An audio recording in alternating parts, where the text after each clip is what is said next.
Hey, this is Nate Wells. And this is Drew Cove. Check out our podcast, that Go for Hockey podcast, for the latest news and updates on University of Minnesota hockey. You can find us on iTunes, and we're also on the Zone Coverage Podcast Network. That's elite. The Zone Coverage Podcast Network. They may be drinkers, Robin, but they're also human beings. Hell yeah, let's get stinko.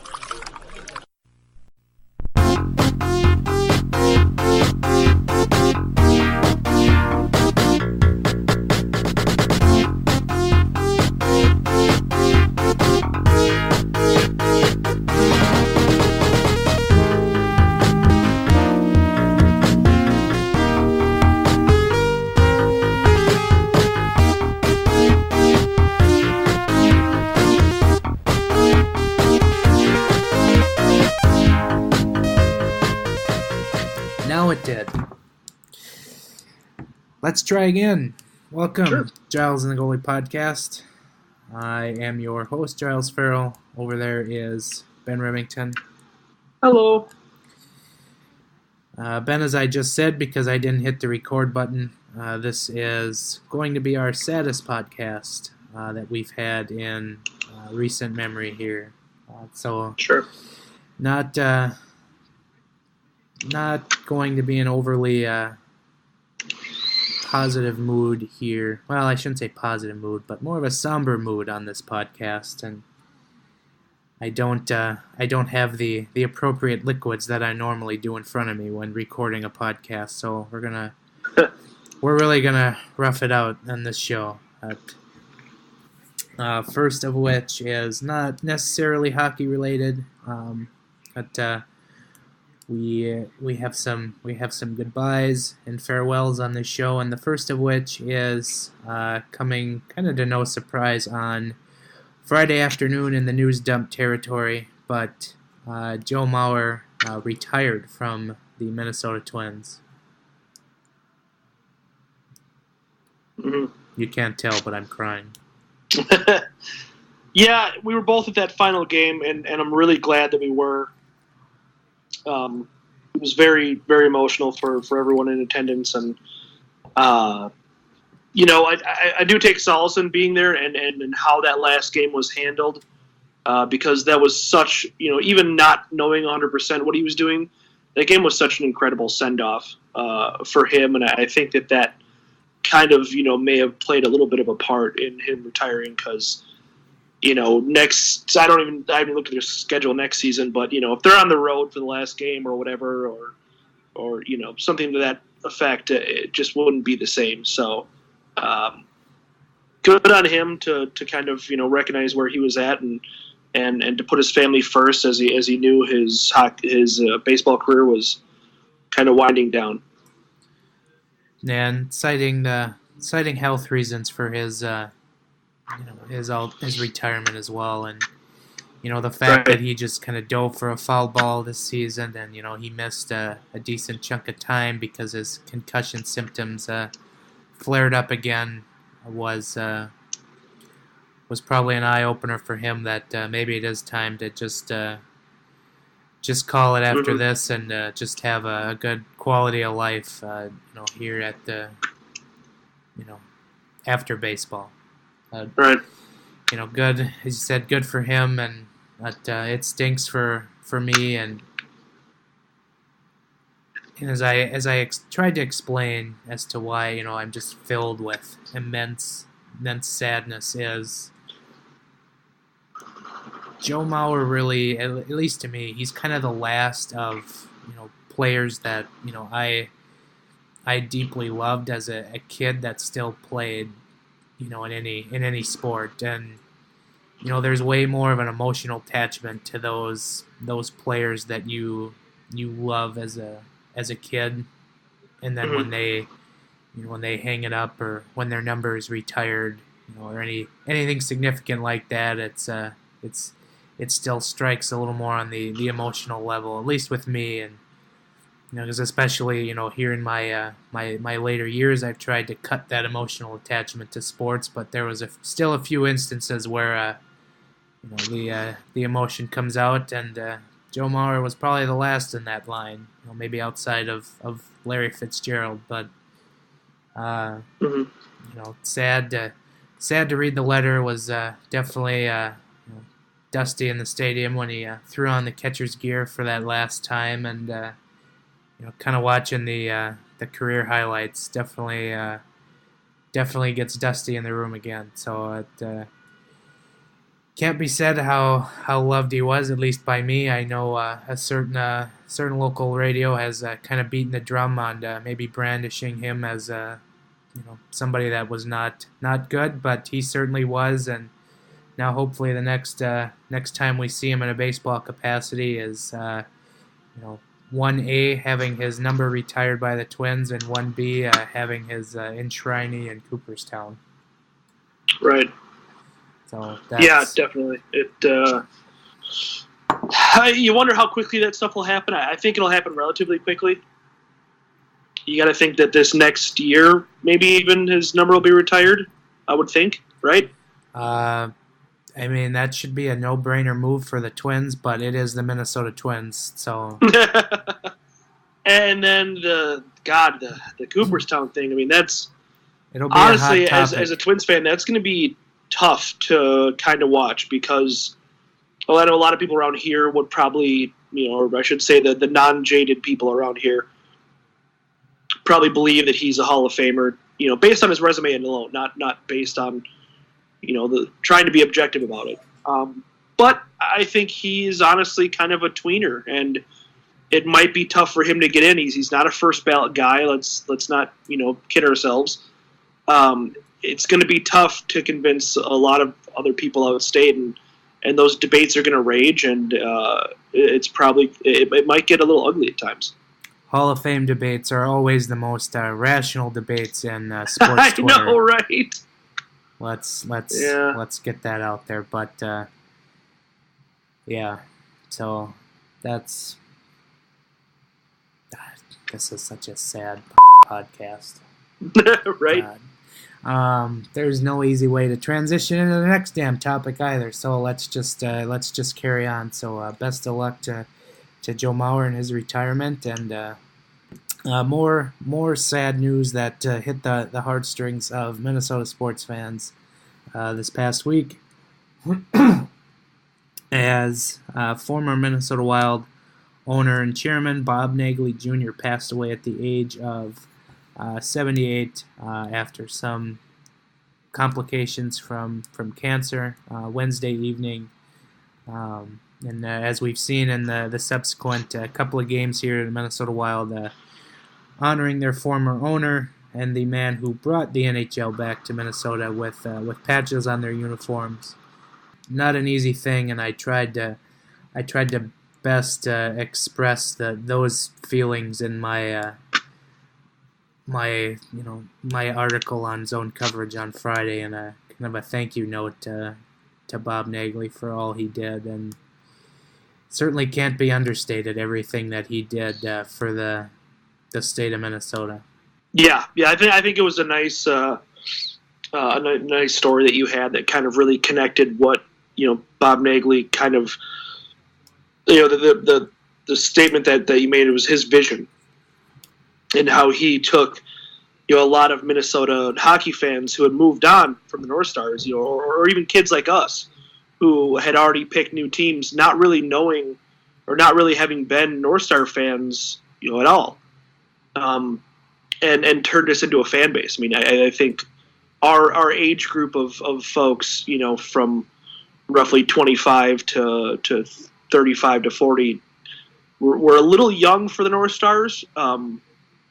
And so it was getting the conversion of that age group of fans. I think it was what he did such a fantastic job of. They really kind of rolled out, the red carpet for fans, and I've obviously made lots of derogatory statements towards that exact kind of mindset, but it worked. It worked really well especially in the early years of the franchise. And then you had the success of, the 2003 season, and, how unbelievable the XL Energy Center is as a hockey venue. I think had played a major role in that as well. And that was all part of Nagley's vision. And it really, it set the groundwork for a pretty impressive fan base considering what this state went through in professional hockey. And I was thinking about this, this is a tough city, it's a tough market to make professional hockey work. I was just actually reading an article on the St. Paul Fighting Saints and how they couldn't make enough money and had to fold twice. In fact, there was 2 iterations of the Fighting Saints that folded. And the North Star problems were obviously well documented to the point where they merged with the Cleveland Barons and then subsequently had to leave town as well. And this is a hockey crazy state, but there's lots and lots of high school hockey and lots of very passionate college hockey. And so making a professional franchise here stick, I mean, it's like making a professional football franchise stick in the heart of, Alabama SEC country. There's so many other games in town that people care so much about, and making a professional franchise stick, I think, is something that should not be discounted. I mean, the fact that he was able to get a foothold in this market with the incredible amateur hockey that we have here is something that is, I think, really the hallmark of his legacy. When I didn't put this in the article either, but you mentioned the XL Energy Center, and really we're closing in on now 20 years of the XL Energy Center. Crazy. And perhaps the testament to Bob is the arena is still widely considered one of the best in the league, as it's absolutely gone. It's just had little tweaks and stuff done. Sorry, no tweak pun intended at a general manager, but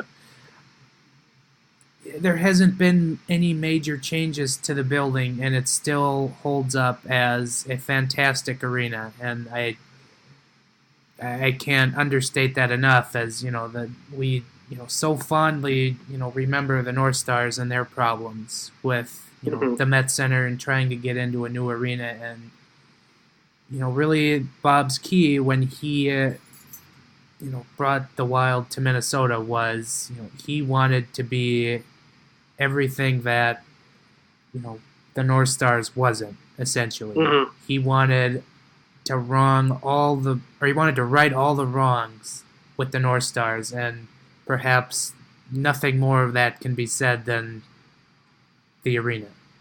The XL is the Vanna White of hockey arenas. Just aging beautifully. Yep. Yeah. It still holds up very well, and for all the various events and tournaments that still play there, it's still top notch. So that very very much a credit to Bob and his group that had this vision to bring hockey back to Minnesota, and it just strikes as more of a just a good time to reflect, because it just seems right now we're so focused on the Wild on the ice, the product and what kind of needs to happen with this team moving forward, and just kind of maybe nice to certainly maybe under some better circumstances, but to just kind of reflect on what we do have and how great Wild fans have with this team and with the arena, and it's all tied back to Bob Nagley. So raise your glass wherever you are on this day to Bob for all he did. So another sombering topic here on the Giles and the Goalie podcast. And there is no good way to transition out of that either. So we're just gonna move on, and we're gonna take a look now at the Minnesota Wild hockey team in their last week, and another relatively successful week for the Minnesota Wild, as they we talked last Sunday after that game against the Blues. And we record here this Sunday with their finale to the 7-game road trip, the team record road trip against the Blues. So we don't have any remarks about that, but we do have the 3 games in between where the Minnesota Wild visited California this week. First of which was Tuesday. They were at the San Jose Sharks. The Sharks took the game 4-3 from the Minnesota Wild after falling behind 3-1 late in the second period. Minnesota Wild battled back. Goals from Spurgeon and Dumba tie the game, but then something called Barclay Goodrow with your game-winning goal.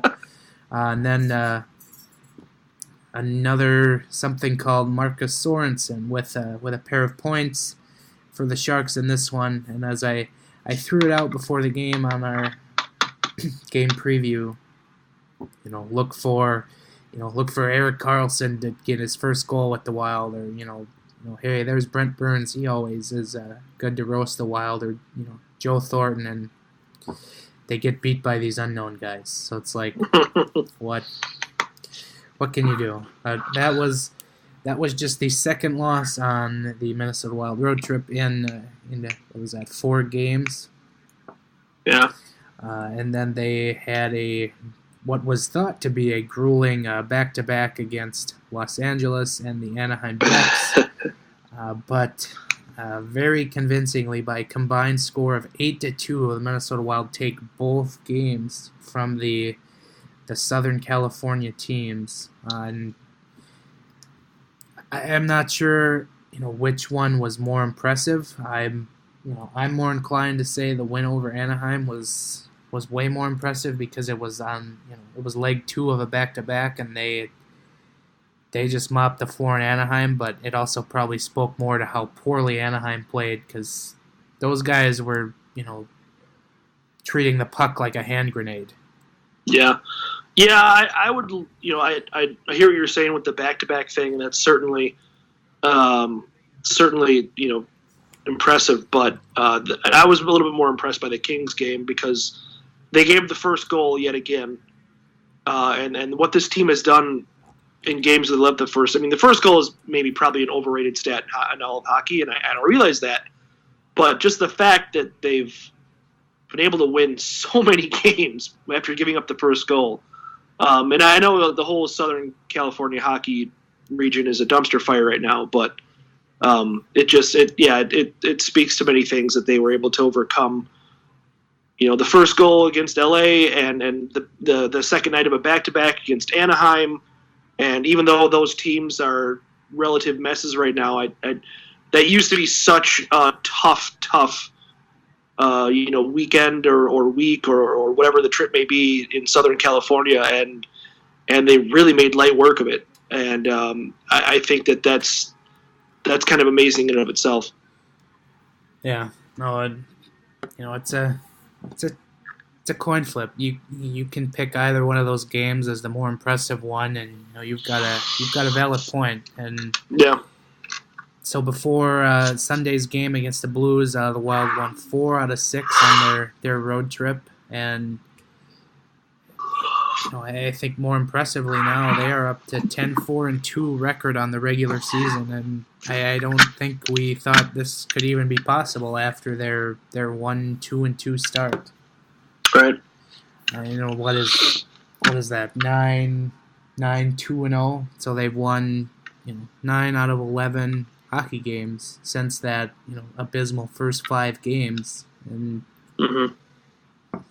credit to where it's due for Bruce Boudreau for pushing the right buttons, I guess. And in this last week I've been very impressed with the bottom feeder guys in the forwards, like the Eric Fears and the JT Brown. I thought those guys have played tremendously, and that's another big reason why the Wild have done so well here of late, is they're getting production from those guys. And when your bottom line essentially is producing points, you're going to have a very good chance of winning hockey games, because it's in that where you can win or lose games. So that's been another kind of impressive as like JT Brown. I think he's had 2 or 3 straight games where he's in on a breakaway, and good on him, and good on the Wild for maybe finally figuring out how to maybe utilize his speed a little bit here. It took him a little while to get him going, but he seems to be igniting more in the offense, and that's a very good thing, and definitely good to see, because at the beginning of the year we were kind of wondering, was JT Brown a good signing on the 2-year deal that he got. Right. Yeah, it's really been. I was talking about it with a friend last night, and it's really been kind of, I don't want to say inexplicable how they've gotten done what they've gotten done, but it's really been kind of interesting to see how the team is playing better, but it's just been a matter of those minute details, those little executions here and there, where they've where to start off the season they weren't doing the right things in the right times, and they were getting smoked. I mean, they looked terrible even when they were winning. It was on the back of Devin Dubnyk, and the team kind of as a whole didn't look all that great. And now it just seems like they're executing with so much more precision, and they've really kind of honed this season into their game again, where you see them very strong defensively, and you see them taking advantage of other teams' mistakes in the offensive zone and stuff. It's really been interesting to see that transformation where they look like an absolute tire fire to start the year, and they've really just kind of honed it in without anything. I mean, Granlund's been on a hot streak, Stahl's been good, Priest has been good, et cetera, but it's not like they have had one player absolutely carry the team to the tune of 2 goals a game or something like that. It's really been a good collective team effort where they've just been that much better at executing across the board throughout the entire lineup. That's really kind of led to the success lately. It strikes me as very similar to a couple years ago, that the 2016-17 Wild, where they had how many guys, that had 40 points or more. Right. A lot of depth.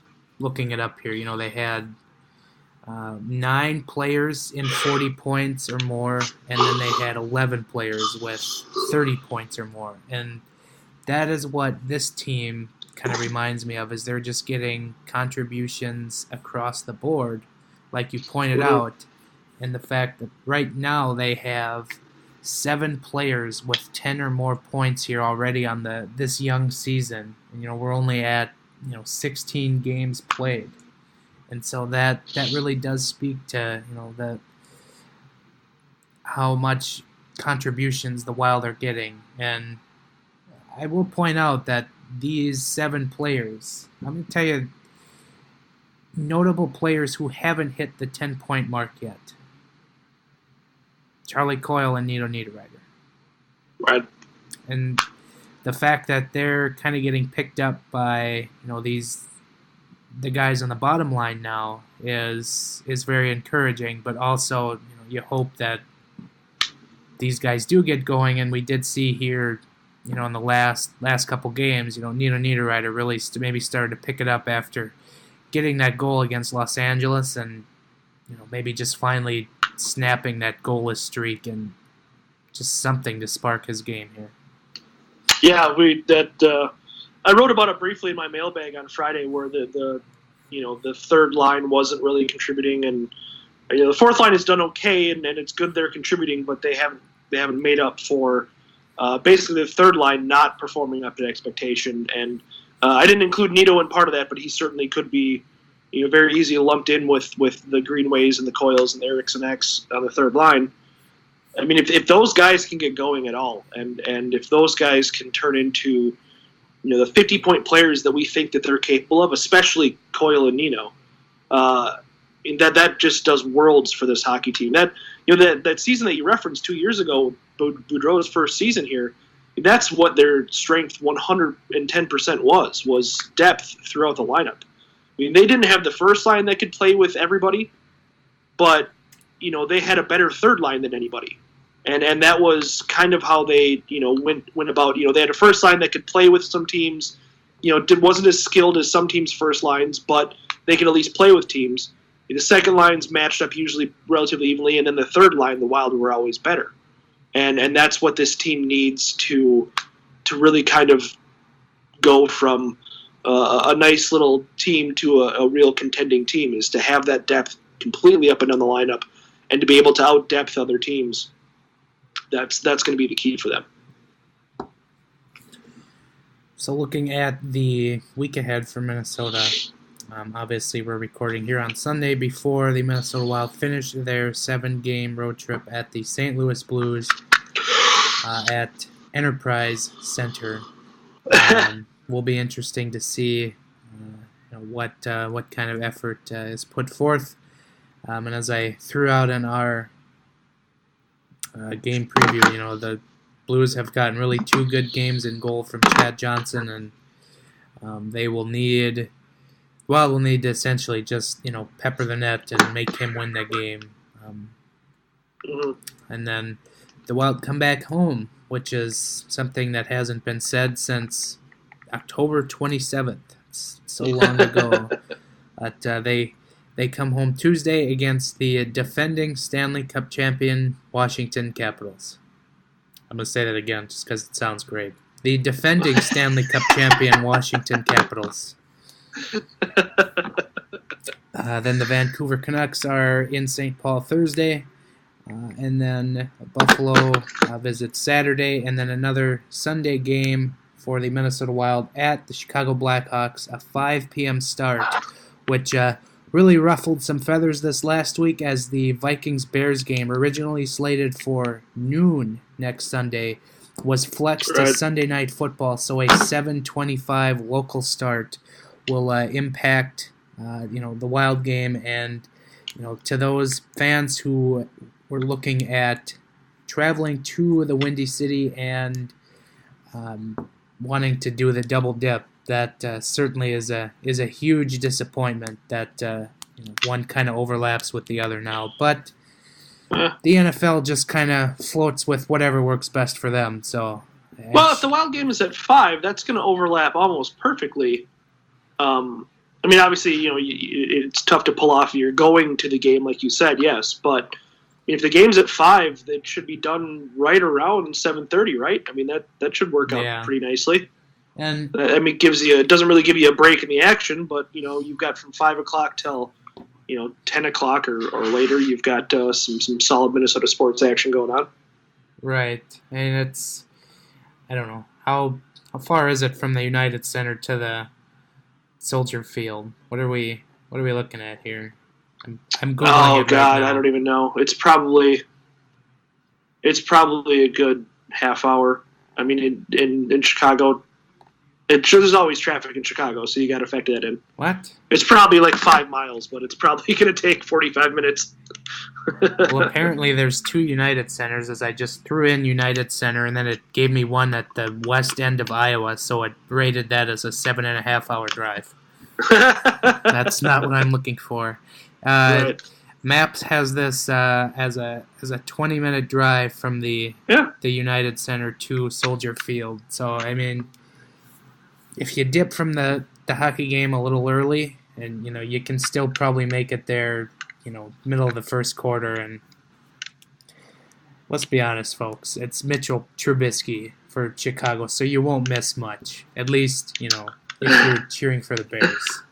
Hey, they got their good defense this year though, so that'll be a good game on both sides. It'll be interesting to see the Wild against the Blackhawks for the first time. This segues into the Blackhawks having given papers to one Joel Quenneville this week. Oh, I forgot about them. We'll hit that in our Central Intelligence. Good call. But that was an eye opener. Right. And what's wrong with us? We're talking about football. Oof. I know. Vikings football, if anything. Ugh. I did see quite a few tweets about Wild fans being angry that the Vikings game was flexed because they were trying to double dip. So I figured it was worth noting here. But Sure. this is it'll be interesting this week. I'm excited to see the Capitals. They're certainly doing well here, and we saw the Canucks at the beginning of this road trip that the Wild are finishing up this afternoon, and the Canucks and their youthful team kind of took it to the Wild in that game. So it'll be fascinating to see how the Wild can respond, and they'll certainly have that advantageous last change. So they usually get a favorable matchup, and then the Buffalo Sabres. I think for me that might be my most intriguing game this week, because the Sabres are actually doing kind of all right. They're 9-6-2 here as we record today, and they're playing pretty decent hockey. So, and that's that's another young team.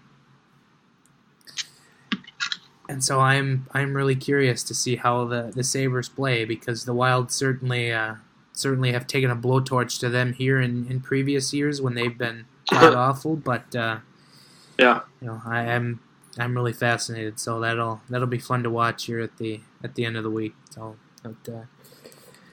some things to look for. Any other thoughts before we move out of that? We do have a guest spot, so we can probably transition to that. The great Nate Wells of the Zone Coverage Go for Hockey podcast, also seen on the Athletic Minnesota, among other places where he has a byline. But he did join us for another farewell here on this podcast, so we'll let you have a listen. Our guest today on the Giles and the Goalie podcast is no stranger whatsoever. He is the great Nate Wells. Nate, how's it going, man?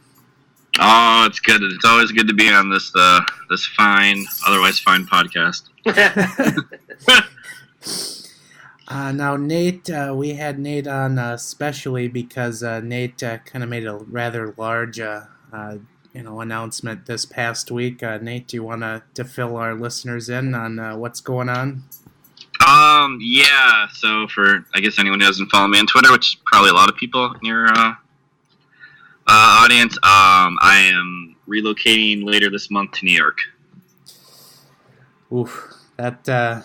As I threw out there, that stinks for us, but that's good for New York. I guess my question is, are you excited to live in New York City, or are you nervous, or is it both? Or I'm always fascinated by living in New York City, so I'm curious what you're going through. I mean, there's a lot of conflicting emotions. I'm really excited for the opportunity. And just kind of like the challenge in the next chapter of my life here. But, I mean, like, I'd be lying if, past couple weeks since I've kind of known,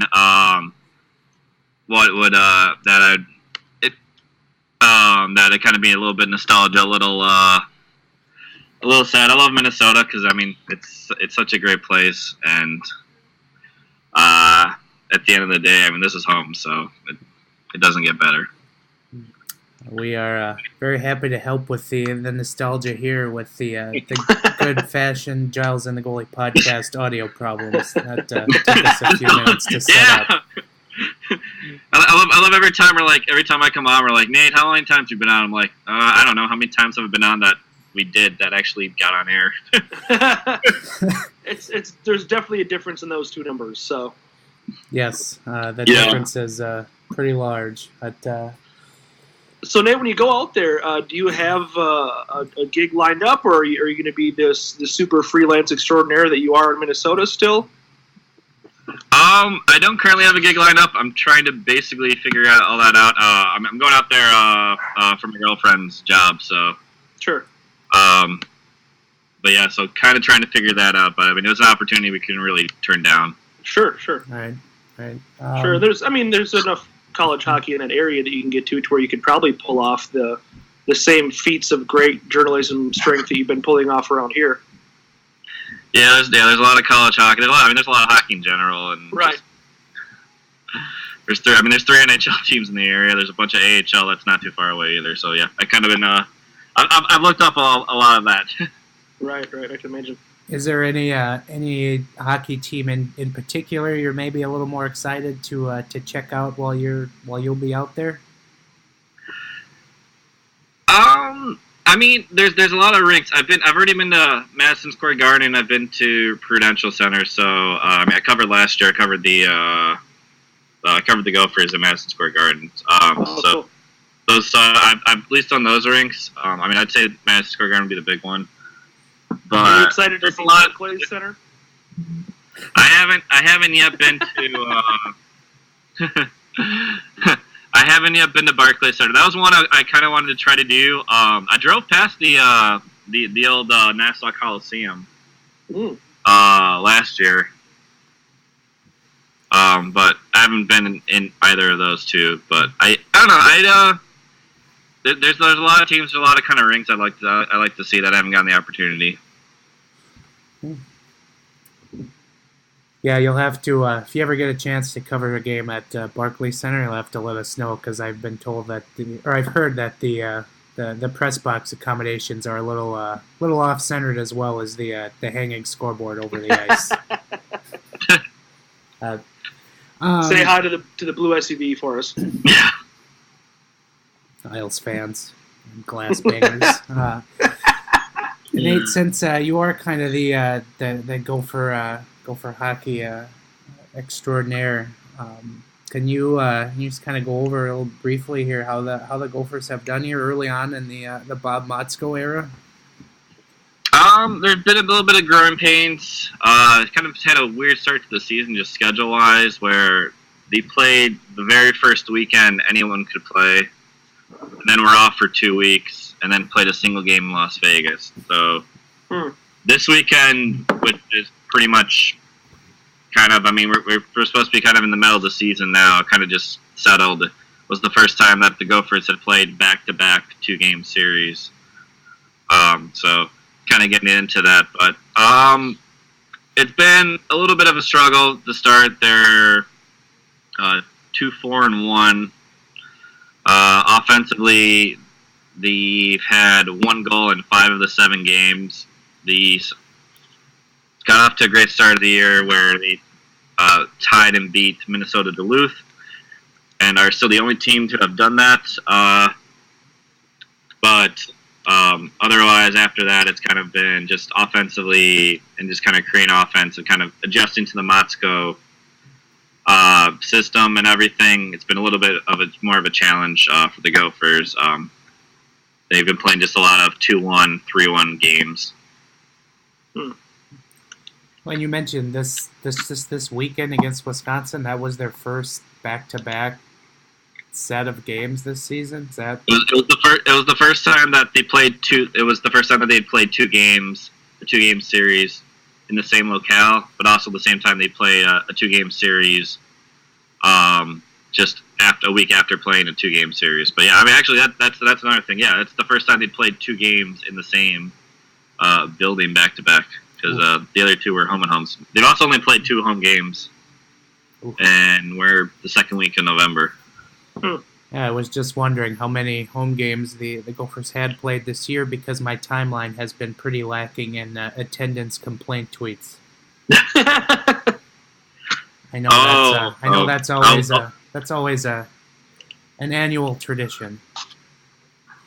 Well, college hockey always runs in nostalgia, so it's I'm just kind of speaking of being a big nostalgia fest. So it's I'm sure it'll be enough for not being as good as the good old days soon enough.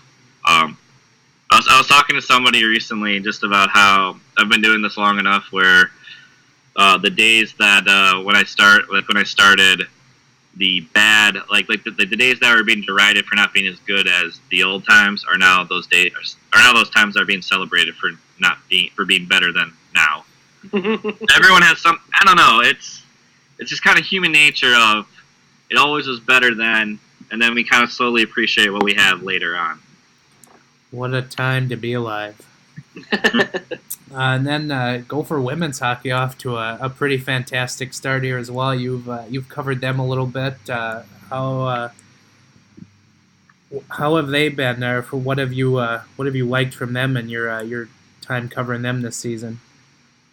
I like they pretty much kind of figured out a way to continue their momentum from the second half of last season, where it took them a little longer to kind of gel.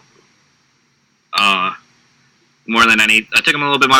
It took them a little bit to gel and kind of get those freshmen in. Those freshmen are now sophomores and are playing big roles. But most importantly, the Gophers got back an entire top line of players who were either in the Olympics with Kelly Panic or trying out for the Canadian Olympic team in Sarah and Amy Potomac. So, I mean, you get back an entire top line of college hockey.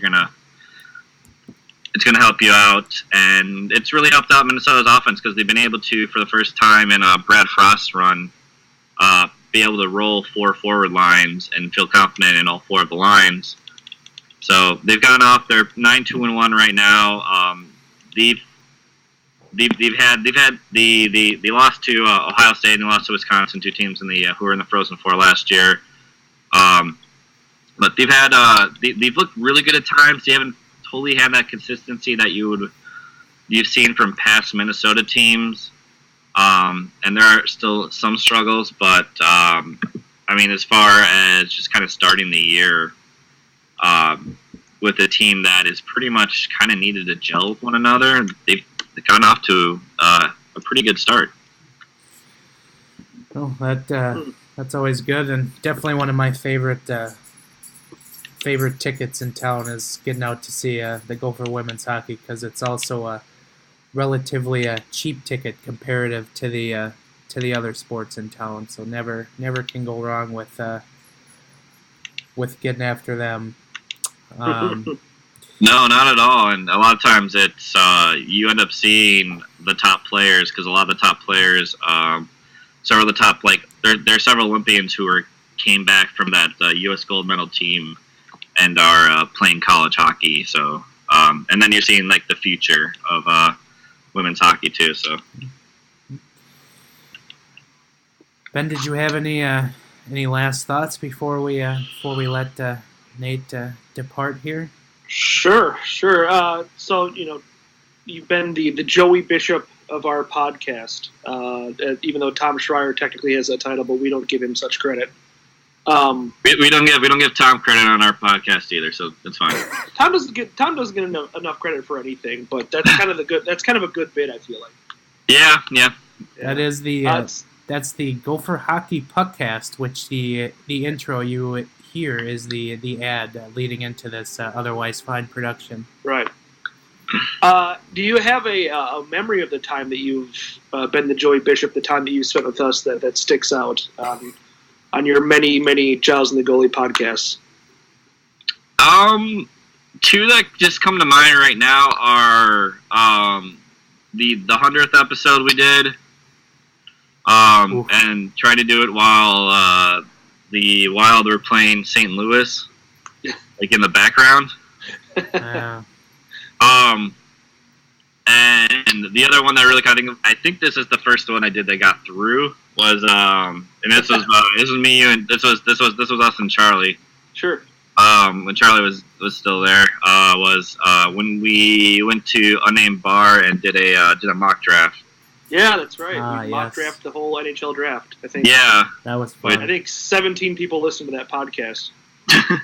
I still think I was if I remember correctly, I was really high on Matt Barzell at that time, and at least time paid off on that one. They haven't paid off on all those takes, but why weren't you higher on Brock Besser?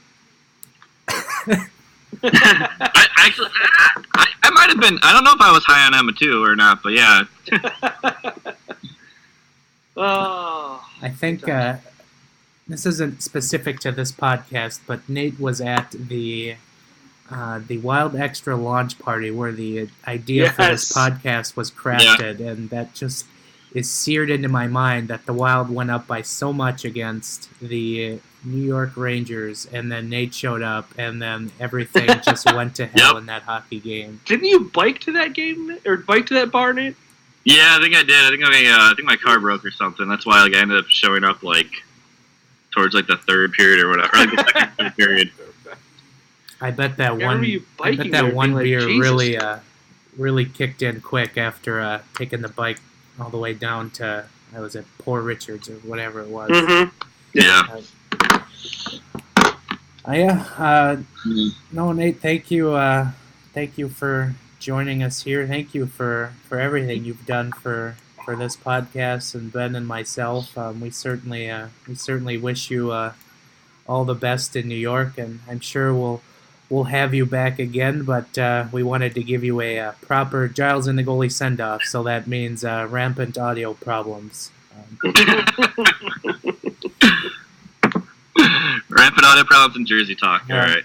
Yes. Nate, before you depart, where can people find you on the internets? I am on Twitter at Gopher State. As we kind of mentioned before, I have a podcast called That Gopher Hockey Podcast. It's on this fine Zone Coverage Podcast Network, where Drew Cove and I and occasionally Tom Schreier talk Gopher hockey.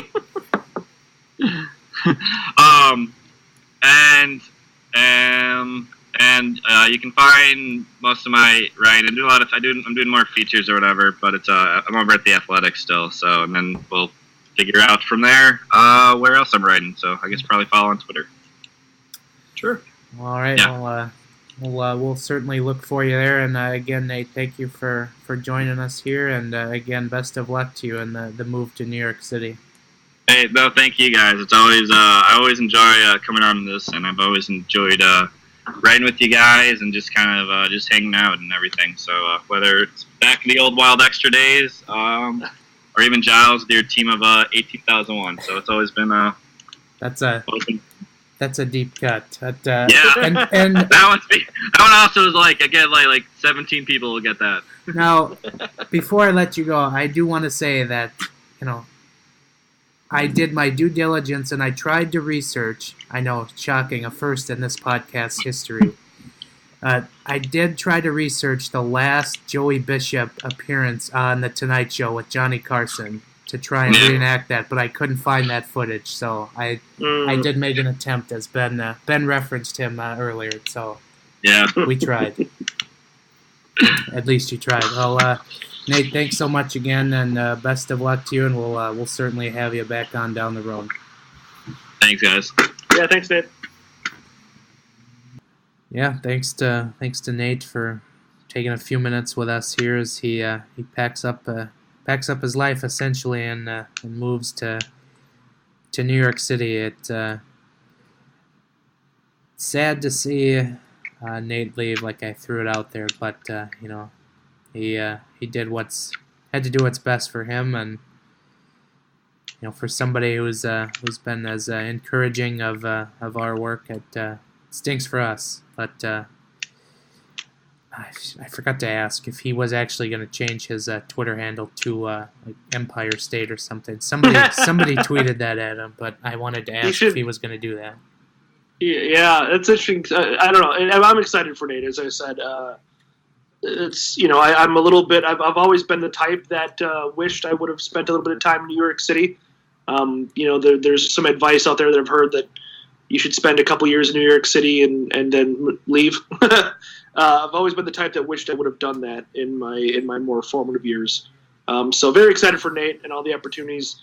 I mean, as I mentioned on Twitter, he is an absolute model as far as how to how to make it in journalism, in today's current journalism climate. He's never had a major gig, but he's hustled, like basically no one else that we see. I mean, outside of him and probably Heather Rule, though those two have really just been kind of a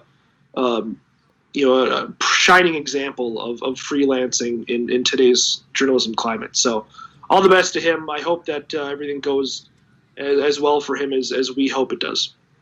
All right, on to our Bruce Boudreau quote of the week.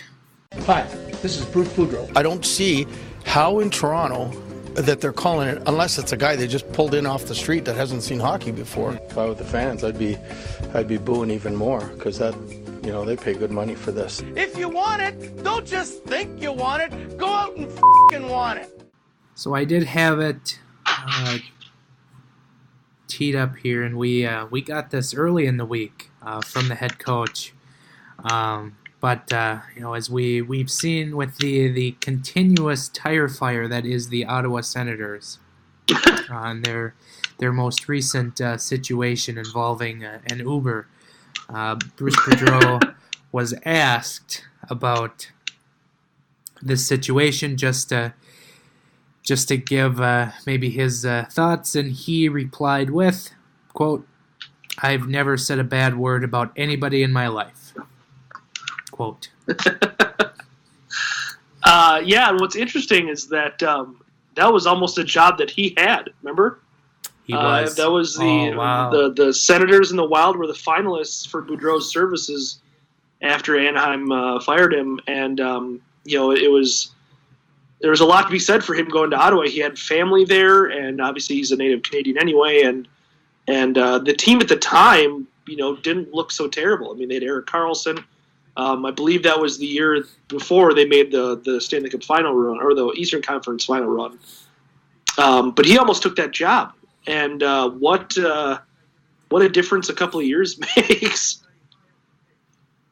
Yeah, I'm guessing he's fortunate to be in Minnesota and not Ottawa. That's just right. Again, it just seems like there's a waterfall of gasoline that just continuously gets poured on that tire fire, so it keeps ablaze all season. They've got a sprinkler system set up of the fire suppression system in Ottawa. It just badly needs fixing. Yeah, that was a good one from the head coach, and again, he gave that to us pretty early in the week, but still worthy of pointing out. And then he did have one later in the week when he was asked which goalie he was going to start. I believe it was prior to the Los Angeles game. Yeah, it was. And he came back with the taller one. So it's funny to be a little coy when you're going into a back-to-back and everyone knows you're flip-flopping goalies. Giving a nod to the 6'6" Devin Dubnyk over the 6'0" Alex Stalock. Right. I thought Stalock was a little bit smaller than that, but maybe I'm just used to Devin Dubnyk's large frame in the goal, so when Stalock gets in there, he does look like, 5'0". Right. Yeah, so that was your Bruce Boudreau quote of the week. Now on to our Kirill Kaprizov watch. Kaprizov across for Gusev. Kaprizov shoots and he scores! He scores! The Russians are golden in South Korea. And as we talked about last week, the Wild sent Paul Fenn over to Russia. He did actually get a sit-down dinner with Kirill Kaprizov and his agent, as we later read about this past week. Wasn't just the 2-minute meeting that his agent implied was going to happen, as we discussed last week. But then also, was revealed that Wild owner Craig Leopold, who couldn't make the trip for hip complications, did write a letter to Kaprizov in Russian, and just basically, reiterating that, hey, we are very excited to get you over here. Right. Although, actually, has anyone actually translated that letter? Because I think it was Russo had that on The Athletic, the picture of the letter. Like, did anyone actually bother translating it? Because I'm now wondering if, instead of what, was thought to be said, where he just says, we're excited to have you, like, Minnesota's great, blah, blah, blah. Like, it just keeps saying, I will give you all the money to come here. Please come here. I am desperate. Basically it says, defect any minute and you will get millions and millions of dollars. We can use the Lou Lamoriello escape tunnel out of Russia. Right. And then we did tweet out a GIF that was shown later in the week of Kaprizov playing in a kind of a national tournament where he just basically just stick handling around Team Sweden. So do check that out on our podcast Twitter at GATG Wild Podcast. I suppose a good host would have had his stats pulled up again, but I got it. He played 2 games this past week and did not register a point. So he's at 24 games on the season, 17 points. He actually, shockingly, only has 2 points in his last 5 games. So he's slumping slightly, but I did look up the game. I believe Fenton visited him in Helsinki, right? For when they played Jokerit. Yeah, I think so. I believe that was the deal. So, but he did fire 4 shots in that game. So that's a pretty decent night, even if you don't come away with some points.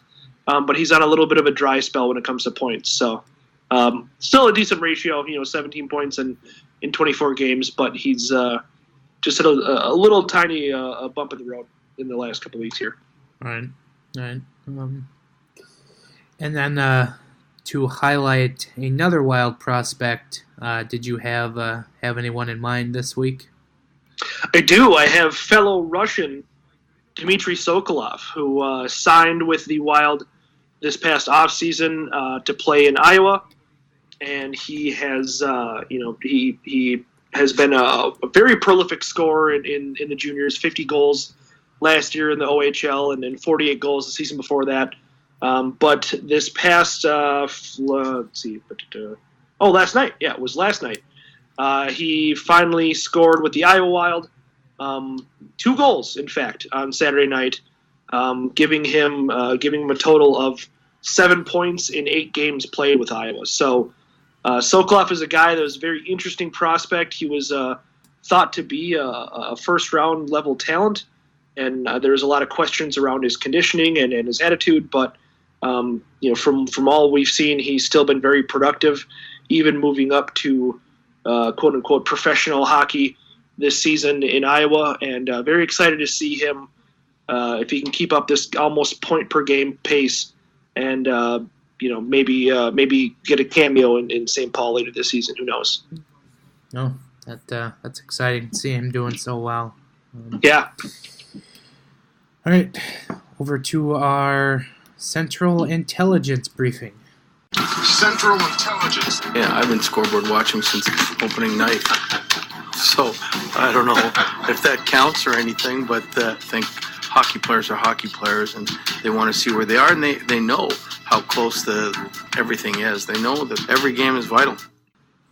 So as we record here on a Sunday morning, prior to the Minnesota Wild St. Louis Blues game, the Wild currently sit second in the Central Division with 22 points, trailing Nashville again with 26 points. Nashville just absolutely phenomenal on the road this season. I think they're like 8-0 on the road to start the year. It's very, very impressive how they just continue to shut the door on teams. As the visitor, that is very difficult.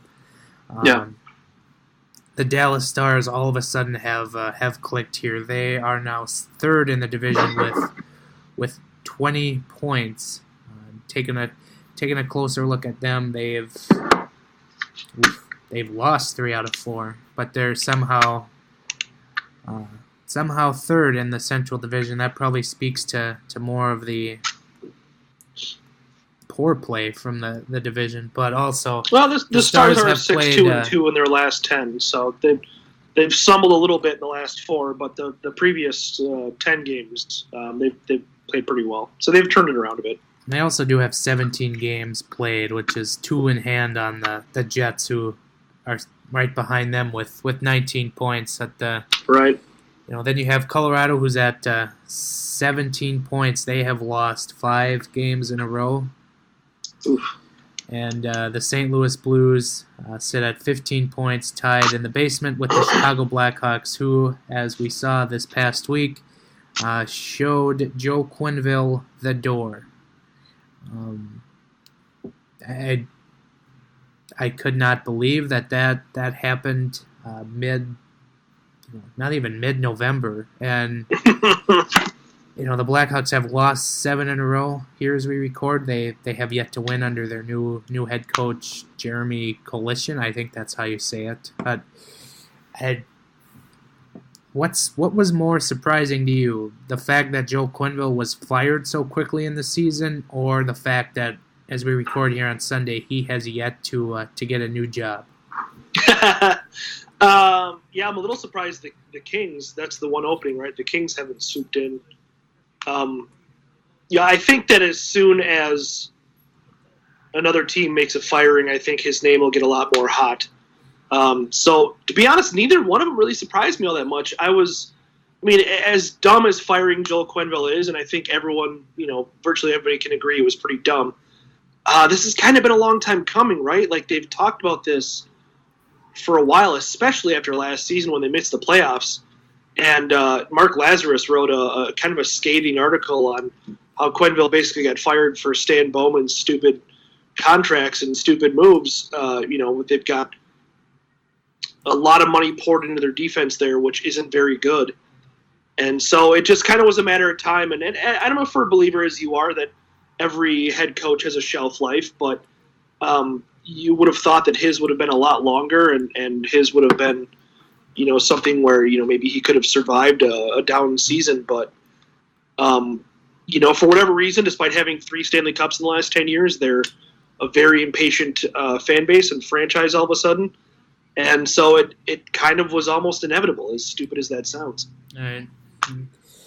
He had been behind the bench for 10 years with Chicago, and, he took them to 3 Stanley Cups and a couple other conference finals, and just absolutely making him a legend in Blackhawks lore, and really to be shown the door this quickly in the regular season was kind of a shock to me. And I think Lazarus hit the nail in the head there with his column about Stan Bowman just covering his tracks. So yep, that's surprising. And Joe Quenneville's next job could very well be at his old employer if things don't go swimmingly for the St. Louis Blues on Sunday afternoon against the Minnesota Wild. So we'll have to see how that goes as the seat under Mike Yeo continues to be red hot.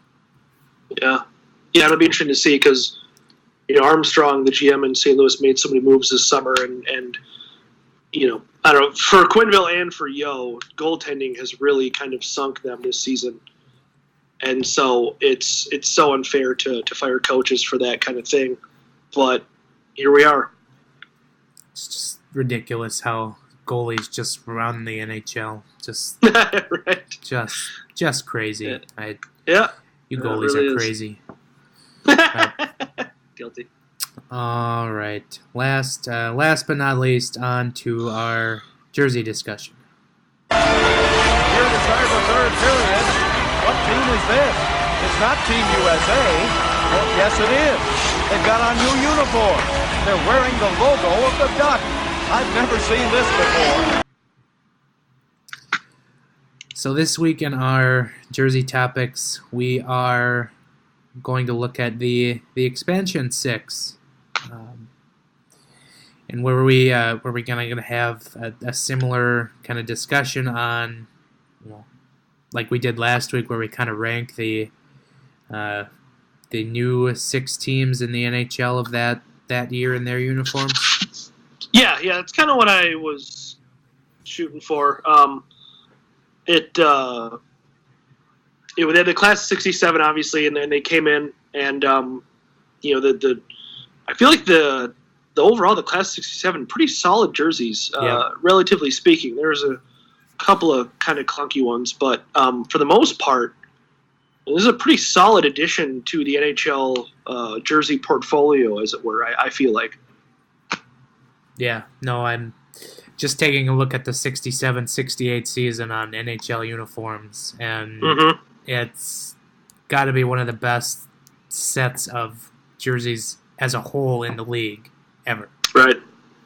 Yeah, it's up there. I just to kind of start it off. I mean, the goofy Oakland Seals / California Seals That was kind of my bottom rung because, maybe it's just because that team didn't grab a foothold, but also because the logo for them was, and then this is a kind of a testament to the other teams, but the logo for them looks very dated. It looks very 60s.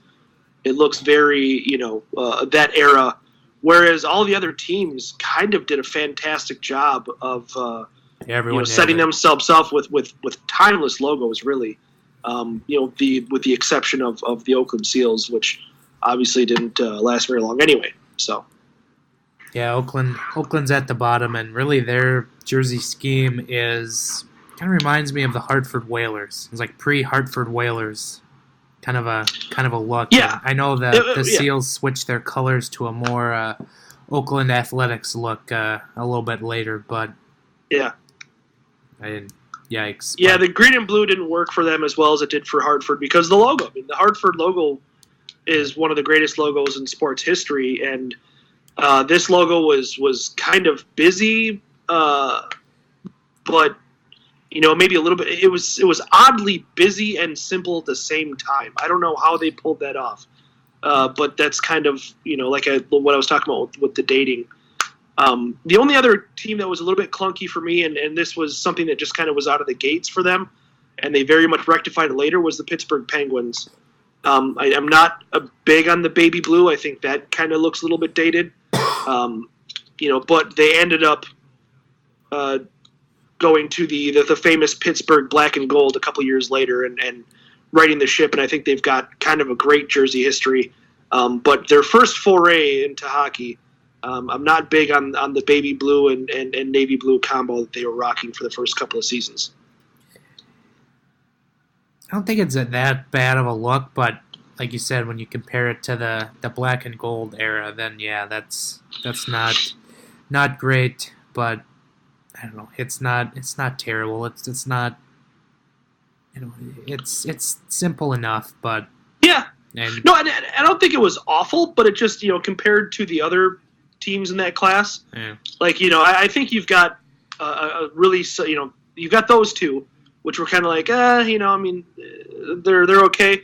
But then you look at the North Stars, you look at the Flyers, you look at the Blues, and you look at the Kings, and those four were just great jerseys right off the bat. I mean, the Forum Blues for the Kings, the Blues and the Flyers have always kind of managed to keep it pretty constant, and they've always looked fairly good. And obviously the North Stars, probably the best jersey and logo combo of that class, I think.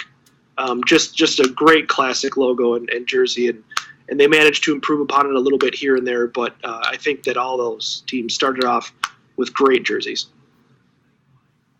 Right, and it's just so hard to pick a definitive favorite, and you said that these other ones, they've really just kind of stood the test of time. The Kings with the Forum blue and gold jerseys, those are phenomenal, even though the Kings have since gone back to the black and silver.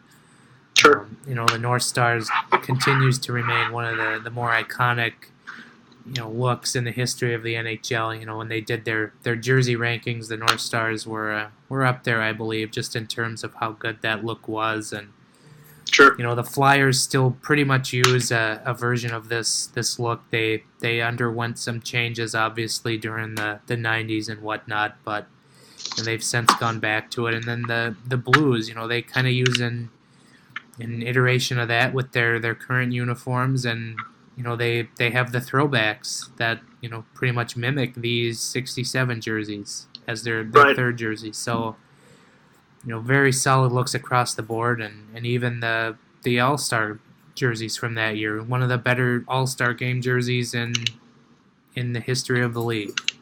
Mm-hmm. So you can't go wrong with this set from 67, because it also has, the Bruins when they had their better look, and the Blackhawks, the Red Wings, Canadians, Rangers, Leafs, those iconic looks. So what a wonderful season for hockey uniforms.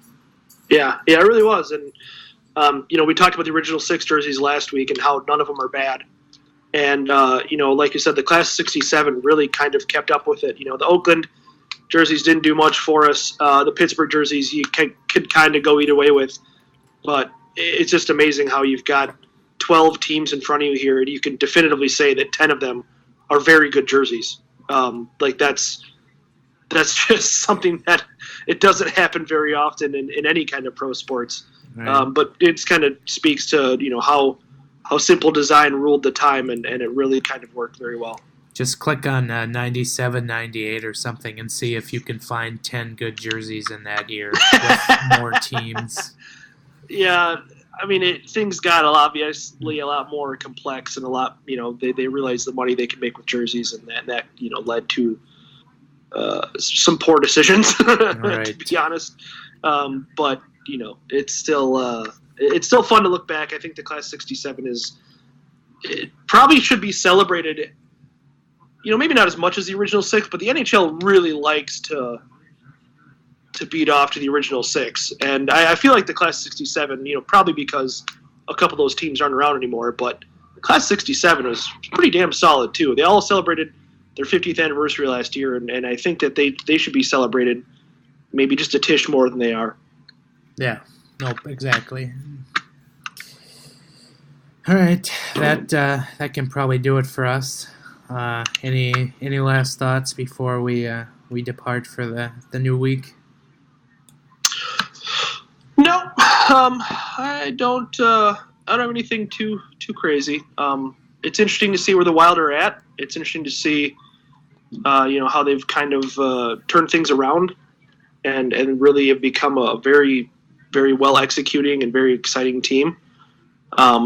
And just kind of hope that keeps up. And Thanksgiving is always a very important marker in the hockey season as far as playoff success or playoff odds. And so it'll be interesting to see they can kind of hold on to they're tied for third in the league in points, I believe, right now. I mean that's just bananas. So we'll see how it continues to go.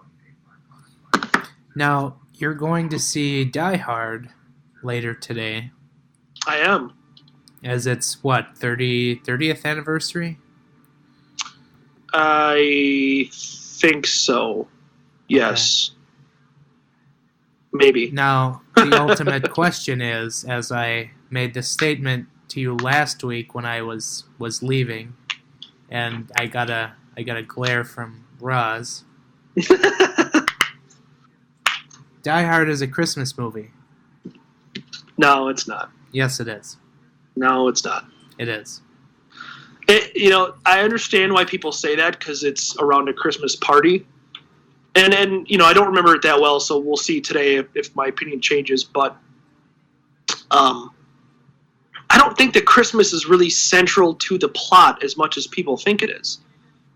Like I believe I argued with Dan about this, that it could have been a retirement party, and it kind of would have worked the same way. But I don't know. Maybe I'm wrong about that. I'll see you this afternoon, refresh my memory, and see if maybe my opinion changes. But I kind of doubt it. Okay. Well, get back to me next week, and I look forward to your apology.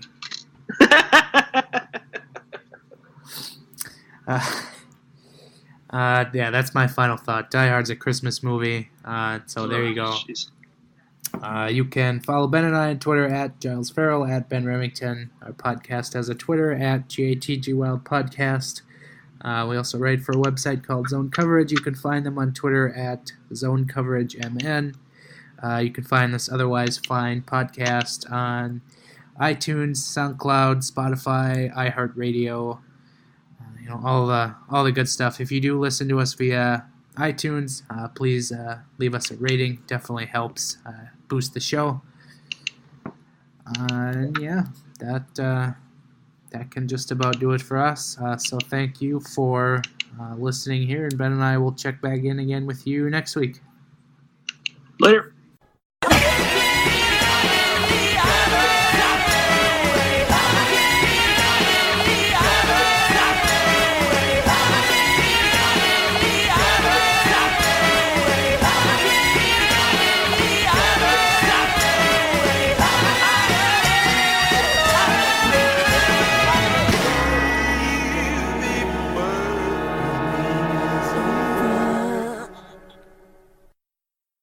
That's not resiliency. You're making it sound like we're good.